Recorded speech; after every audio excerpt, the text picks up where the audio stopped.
People,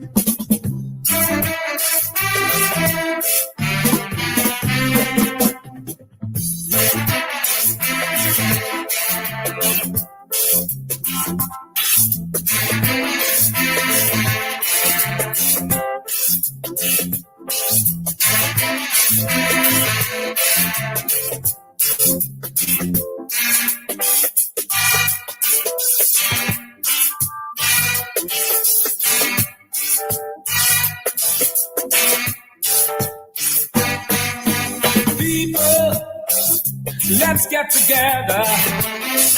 Stop all this fussing and fighting. Let's love one another. You gotta help your mother, help your father, help your brothers, help your sisters, help your neighbors and your friends. We are one people, one nation, one destiny. Everybody, y'all. One people, one nation, one destiny. Yeah, yeah.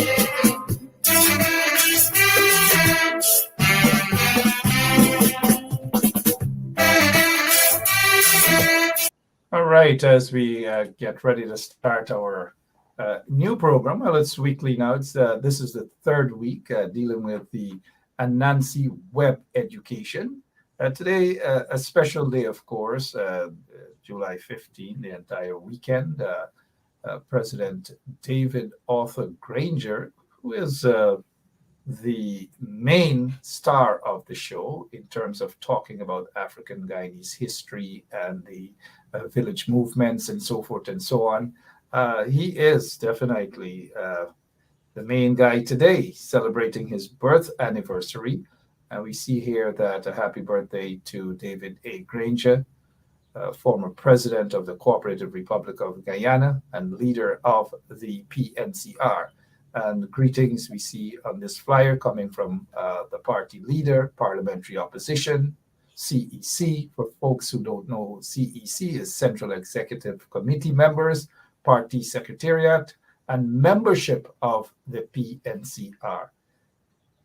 Good day, Mr. Granger. Happy birthday to you.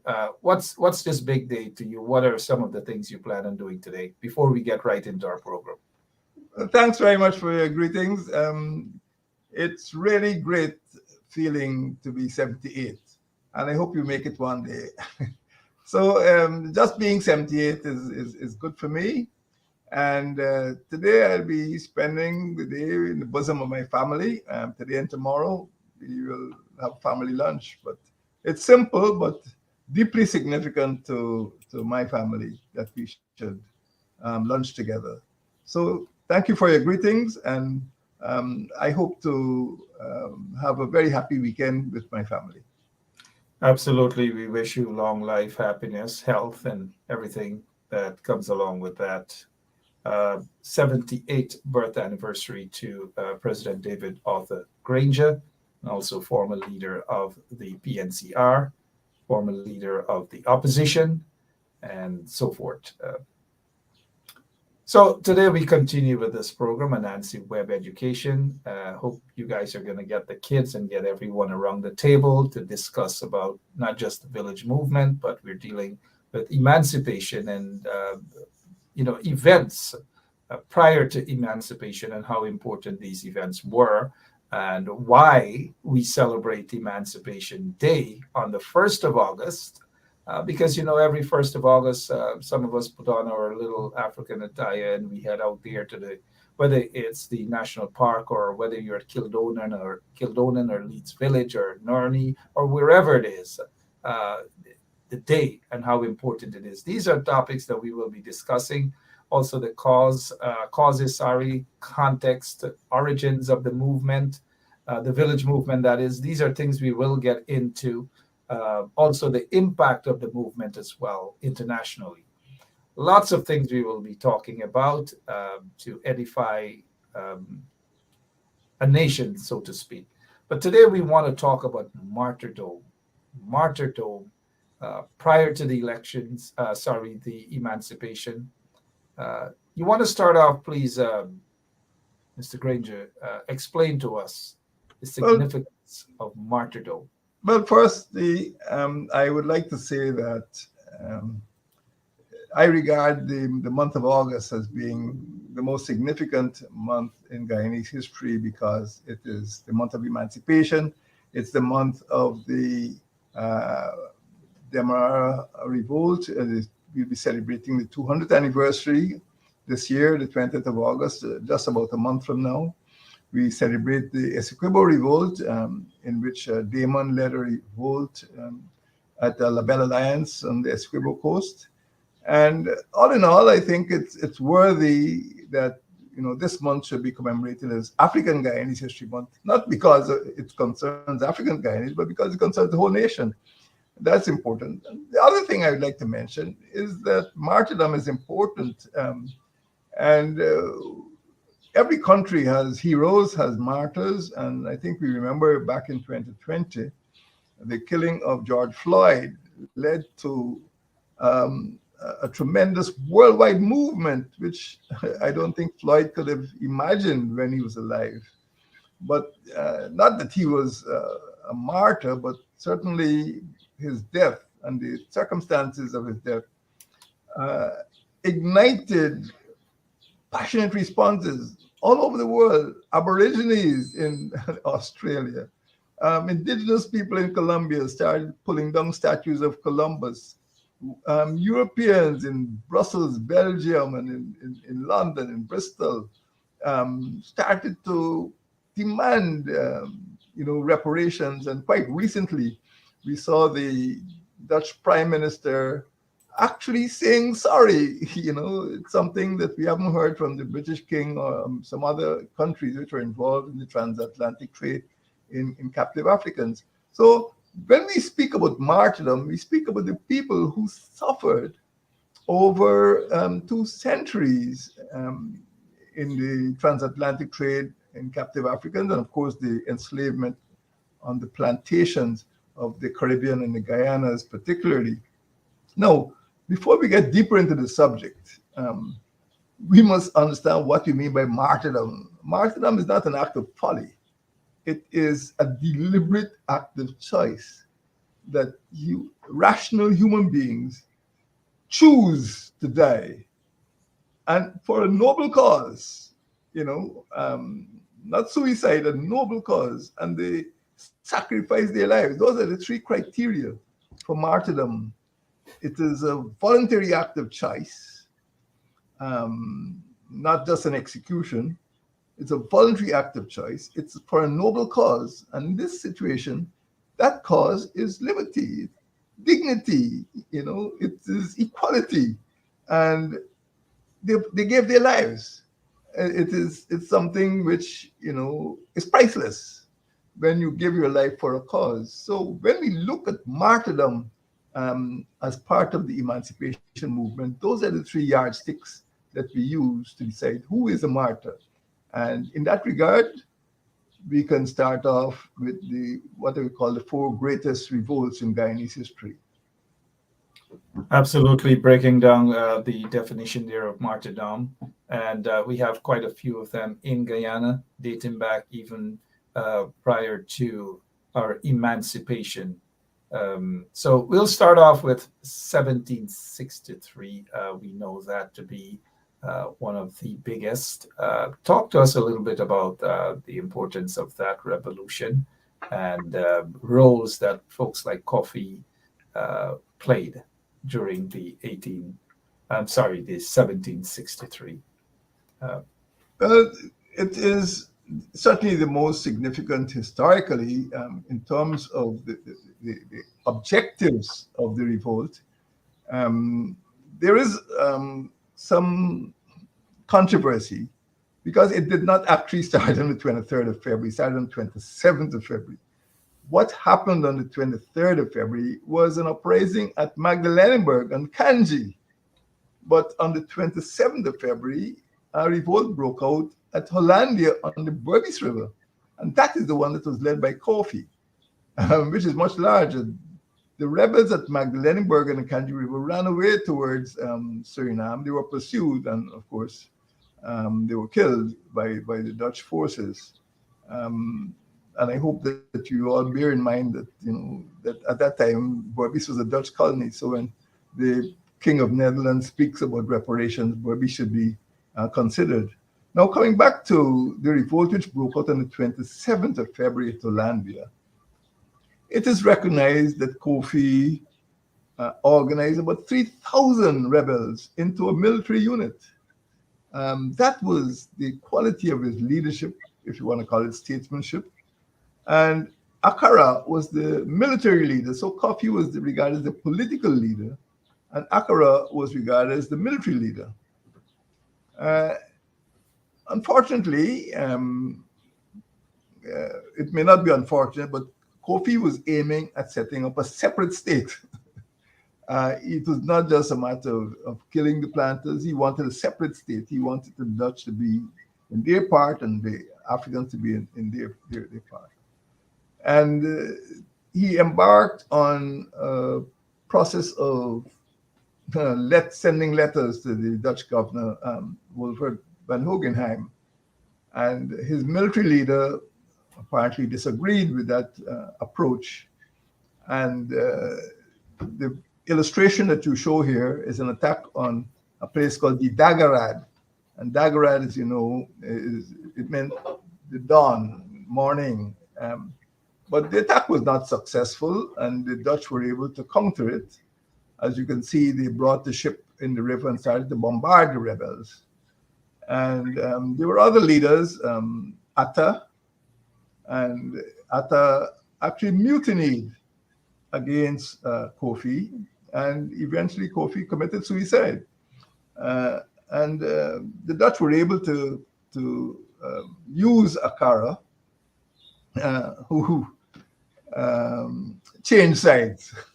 In other words, he betrayed the rebels, and he led the Dutch to capture Akabre, who, as you know, was one of the four leaders. And it is significant that in the 20th century, the People's National Congress set up a college called the Kofi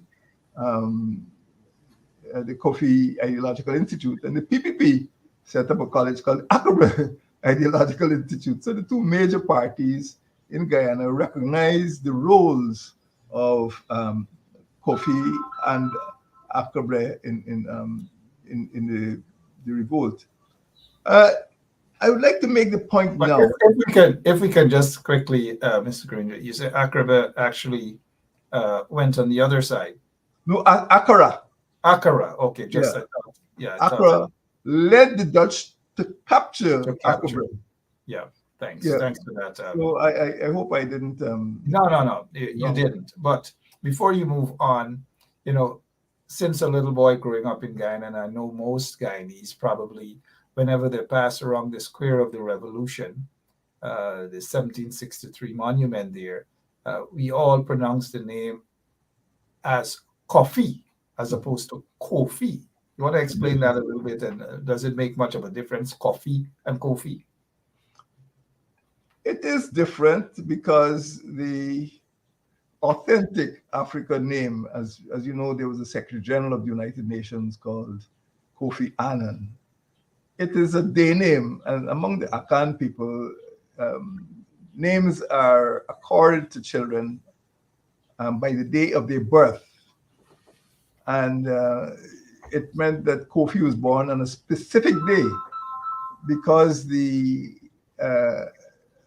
Akan people need to perform certain rituals on the day of their birth because that day links you to the earth, your Mother Earth. So it is very important that you give your child the right name. And unfortunately, history is written by the victors. And the practice of referring to the Berbice leader as Kofi came from the Dutch. They spelled it Tuffy. In other aspects of history, we only know, or we know most of what occurred in 1763 from what the Dutch wrote. So we don't know the truth. We know what we are told. And for that reason, I think we should be very, very cautious But the point is, you're making here is Kofi was a day name of the Akan people, and this person Kofi was of Akan heritage, or else he wouldn't have had a name like Kofi. But the authentic name should be Kofi. And although we speak of Cuffy, that is just a degenerate title, really. But I think many Guyanese who have adopted Akan names would spell the name Kofi. Similarly, I know I have a book about Twi with TWI, which is the language of the Akan people, and the letter C doesn't appear. Kwamina, there's no C or Q. There's no such word as QUAM. There's KWA. Kwamina, Kofi, and Kwashiba. So we need to be careful. It's not a matter of right or wrong. It's just that we've adopted a form of expression which is not authentic. Coming back to 1763, therefore, there were four major leaders: Kofi, Atta, Akara, and Akabe. But historically, we recognize Kofi and Akabe as being the outstanding leaders, and we recognize Akara as a traitor, more or less.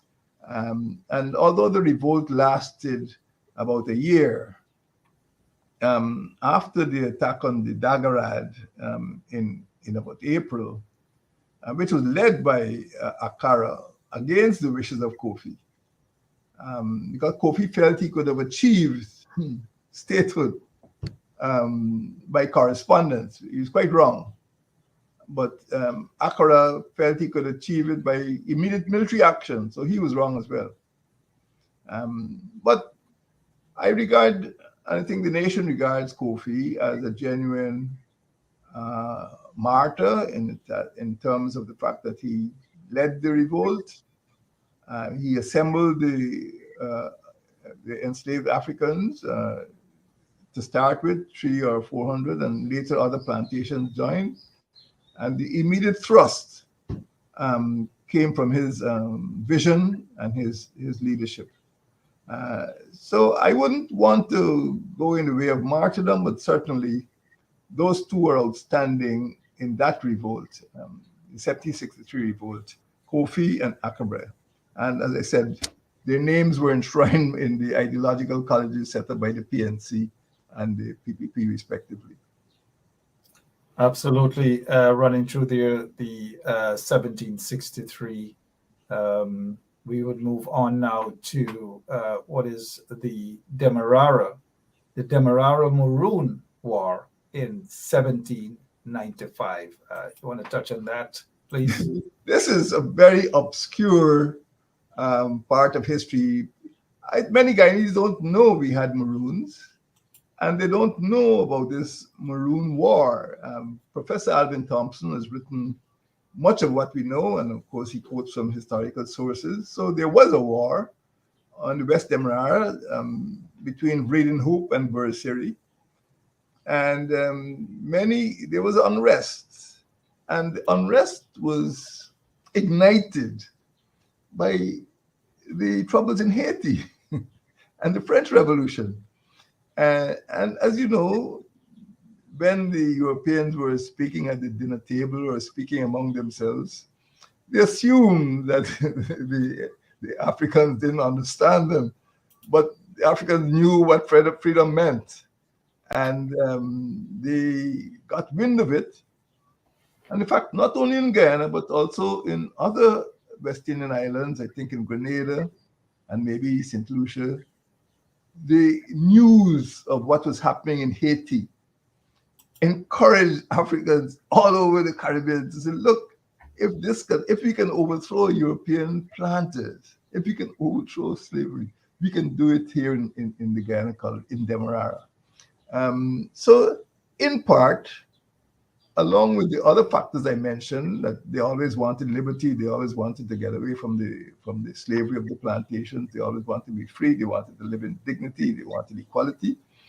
They were encouraged by the French Revolution, which was singing the same songs: liberté, égalité, fraternity, liberty, equality, and brotherhood. And as a result of that, the the enslaved Africans started to become very restless.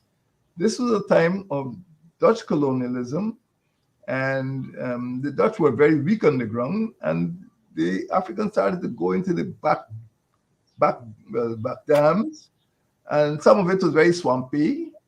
And when the Dutch troops tried to pursue them, of course, they couldn't find their way in the swamps, and the Maroons set up their settlements.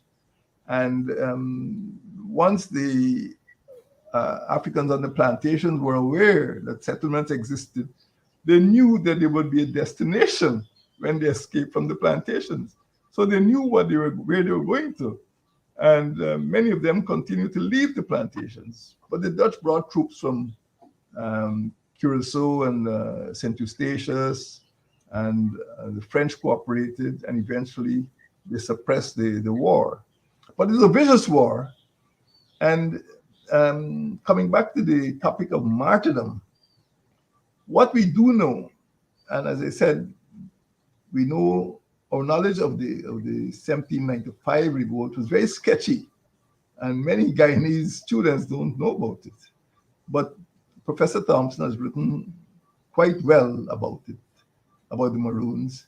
And the leader was a man called Amsterdam, a very mysterious figure, but eventually he was caught, and I don't think that you could understand the nature of his torture.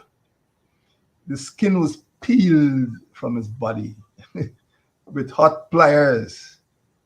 And some of the other leaders were broken on the rack, or they put on a rack and they break every bone in their body. So the Dutch punishment for rebellion was extremely cruel, extremely severe. And I think any African raising a gun against the Dutch planters at that time would expect no reward other than death. So, in fact, you can say they were all martyrs because they went into battle prepared to die. It was a case of liberty or death. And Amsterdam is the martyr, is the hero of the 1795 revolt. And I can only say to our listeners that I wish that more attention was paid not only to the other three revolts, but also to the 1795 revolt, especially those from Region 3, West Demerara, who may not be aware that a major revolt occurred between Breedenhoop and Bursiri. And the rebels, when they were suppressed, because all four rebellions were suppressed, they were cruelly tortured, and the hero of that revolt was Amsterdam, and that was in 1795. It was connected to the rumors of success in Haiti. Of course, it was some years before the Haitian Revolution was successful, but the enslaved Africans in Guyana got word of what's taking place in Haiti and of the French Revolution, and they said, we want to be free too.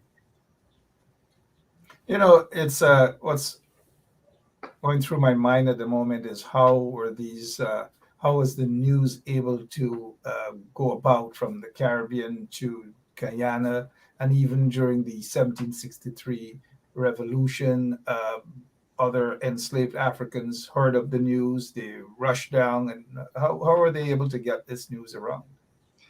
Loose talk by the planters at the dinner table, loose talk among the planters themselves, when they met one another. And the Africans would pretend to go on working, and they'd hear very well what was going on. On a previous occasion, I called attention to the fact that in the Demerara Revolt in 1823, in August 1823, about 11,000 people were mobilized without cell phones, without Facebook, without loud hailers.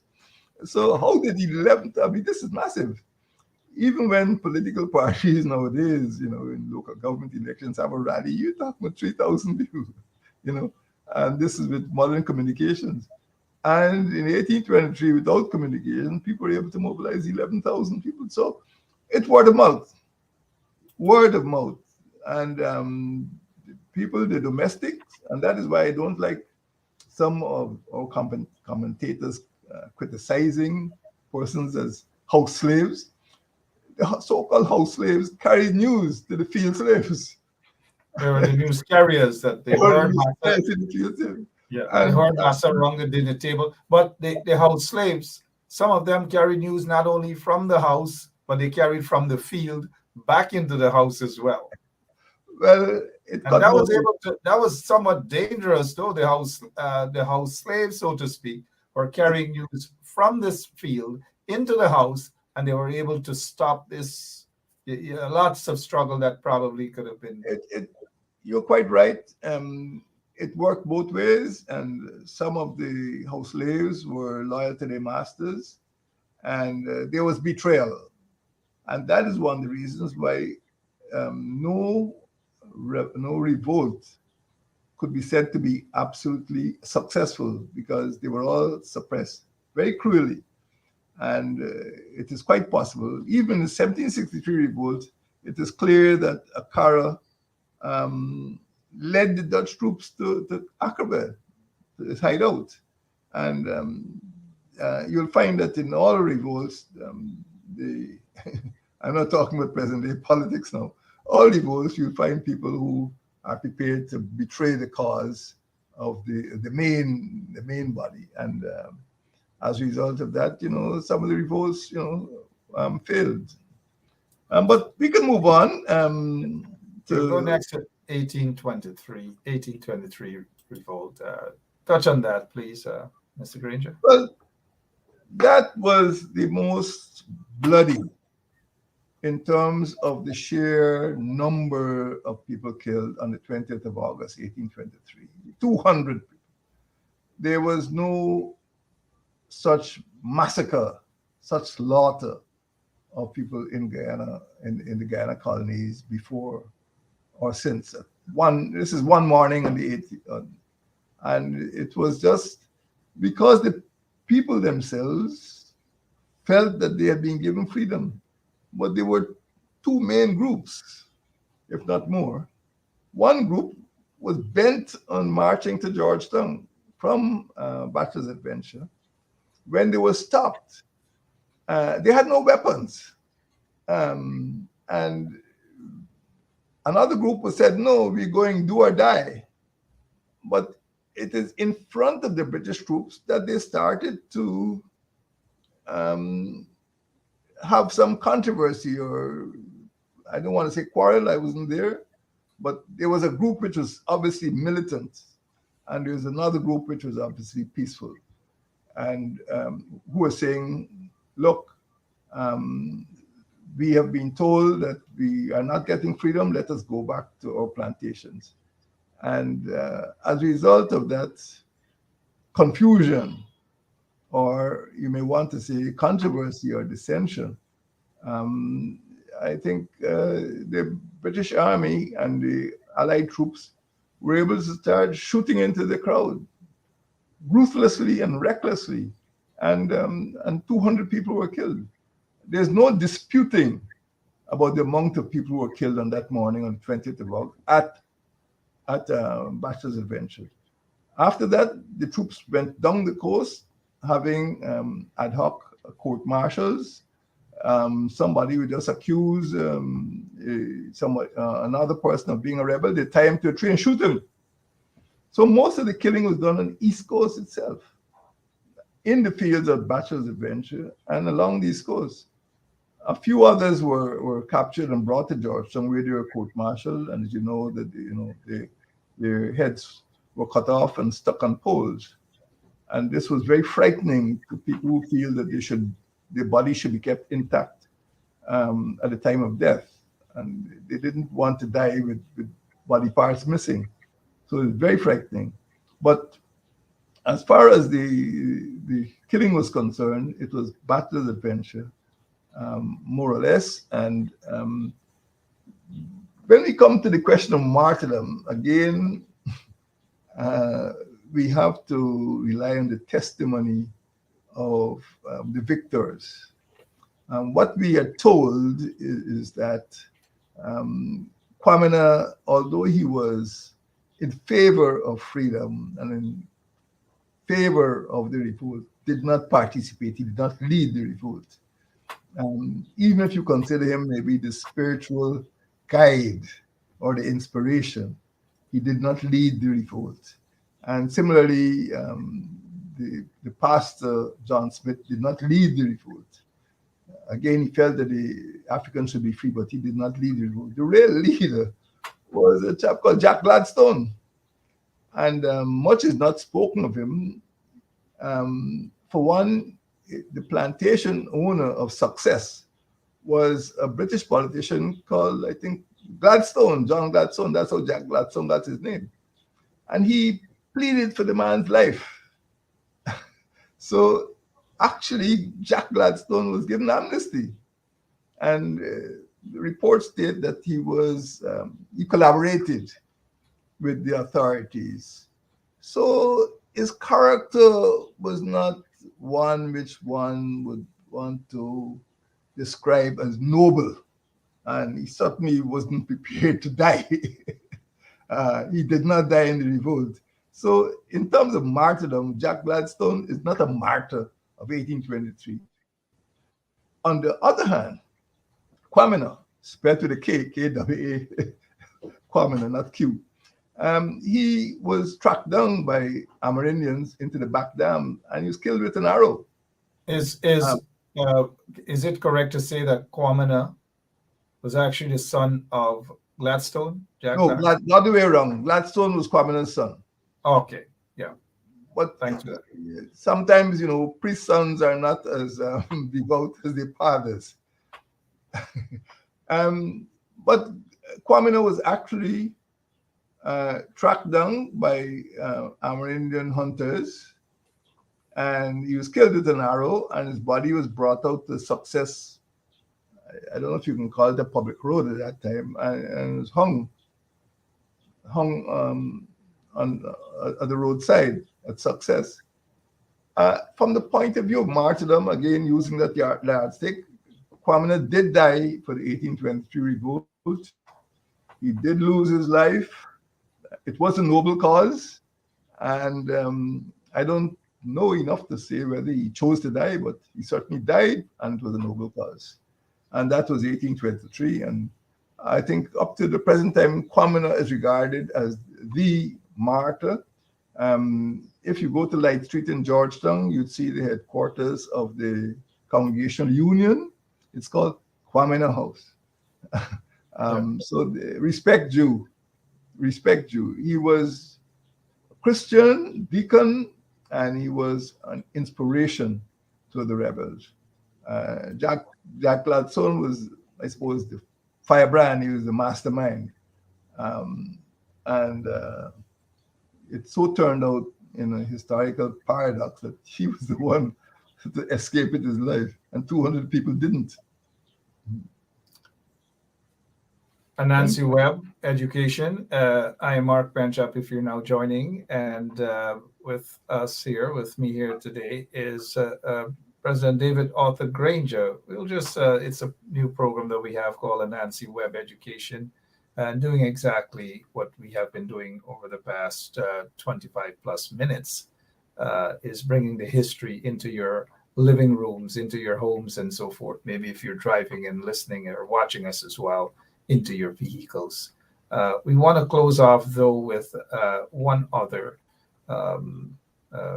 revolution, and we can discuss what happened there, whether there's any martyr or martyrdom can be described in this, which is the 1834. 1834. Again, Yes. There is some ambivalence about that revolt. Some people don't even call it a revolt. Some people call it a protest. I don't want to get into that argument. I'm not a historian, and these labels are meaningless, really. What did happen is that at the end of what people thought was the end of the period of enslavement, the British government, the British Parliament passed an act of Parliament outlawing enslavement from the 1st of August, 1834. Now, again, the Africans took it literally. They said, well, we're free. But nowadays you would call it fine print. They did not understand the system of apprenticeship. And this meant that the British government, you have to learn to deal with the British government. The British government gave the planters not only compensation, financial compensation, but allowed the same enslaved Africans to continue working until 1840 without pay on the same plantations. They simply limited the amount of hours of work. But many of the Africans felt they were cheated. And at that time, Essequibo did have sugar plantations, and there was one at La Belle Alliance, and there was a churchyard there. And Damon hoisted a flag, which was regarded itself in itself as an act of rebellion. And he gathered some apprentices. They were no longer slaves, they were apprentices around him. And this was aggravated by an act by one of the planters called Bean, Charles Bean, who actually slaughtered the pigs of the Africans. I mean, that's their living. They were big farmers. I know nowadays we still have pig farmers there. And they slaughtered the pigs, hoping to deprive the Africans of sustenance and drive them back into plantation work. So it was a double provocation. One, they were told to go back on the plantations and work with the same masses. And two, they were being deprived of their living. And they felt this was intolerable. So they gathered, as the illustration shows, they gathered in the churchyard and hoisted this flag in defiance of the authorities. And eventually the governor was called, and later on in August, the leader was captured. Damon was captured, and he was brought to Georgetown, and he's hung outside the public buildings in October 1834. Whether you call it a revolt, I think is a matter of terminology. It was a protest, and it was meant to be peaceful. It was only the white people had guns. They didn't kill anybody. I think from a historical point of view, we may say that the protest was justified. It is one of the four revolts, and the important thing is that in closing and concluding this program now, I would say that there are three lessons that we should take away of martyrdom in these four revolts. One is that the present generation must recognize that our ancestors made choices, that they sacrificed their lives, and they did so because of a noble cause. Second, we must recognize that freedom is not a favor.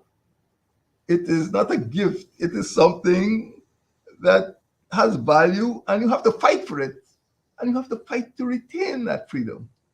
That's a lesson that is relevant today, that freedom is not a hamper. Freedom is not a gift. It is not a favor that, a benevolent government would give, to people. You have to fight your freedom. So if you get something else, well, if you get something free, you'll discover that freeness is not freedom. They're two different things. And thirdly, you need freedom to foster social cohesion. You need that respect to foster social, and you cannot get respect in a situation of domination where you have enslaved persons. So those are the three things you can take away from the martyrdom in those four revolts. To recognize the sacrifice of our ancestors, to remember that freedom is not a favor, but you have to fight for it, and you have to protect it and safeguard it. And you must respect that everybody wants freedom, regardless of ethnicity, and you need freedom if you're going to have that social cohesion. People must respect one another. So those are the three takeaways. from our martyrdom in those 4 revolts. All right, thank you so much. And to everyone watching us this evening, we thank you all so much as well. And this program, Anansi Web Education, we will be dealing with matters pertaining to African history in Guyana, the formation of the village movements and so forth, the causes, context, origins of the movements.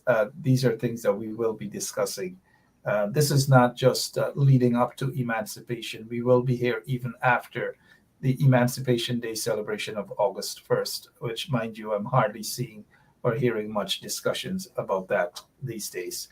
Mr. Granger, again, we want to wish you a happy, 78th birth anniversary. We wish you long life, health, and happiness. I'm sure your beautiful wife, Sandra Marie Granger, have something special set up for you for lunch and lunch tomorrow, or maybe dinner today as well. I don't know, but whatever it is, do enjoy this day, sir. Thank you very much. And she has set up something special. I started snacking at 6 o'clock this morning. Wow, I can just imagine that. Thank you so much for your time, Mr. Granger, and to all our listeners. We will see you back, same place, same time, right here next week on 107.1 FM. Thank you, sir. Have a good day. Thank you.